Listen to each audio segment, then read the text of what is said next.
Civil Media.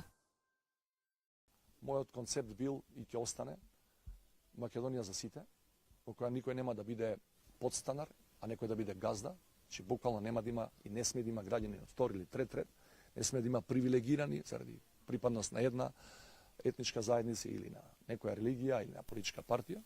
Апсолутно сите за мене се еднакви. Со тој концепт настапував и пред години и 2014 или 2016 бев еден од кандидатите носителите на парламентарните избори на тогашните избори 2016 во декември. Кај мене битни измени нема да има во тој концепт. Во тој концепт верувам, за него се залагам, многу пред воопшто да знам во животот дека ќе бидам кандидат за една или за друга функција. Тоа е во принцип. Колку очекувате?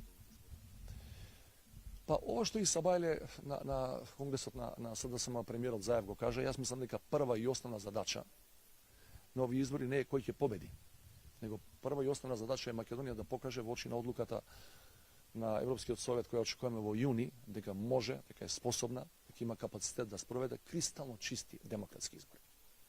А ако тоа не го направиме, сосема е небитно дали ќе победи Стево или Бујар, апсолутно е небитно.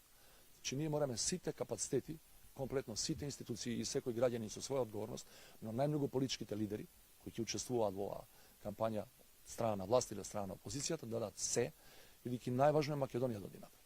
Ако тоа го постигнеме, јас не се сомневам во тоа каква ќе биде одлуката на граѓаните.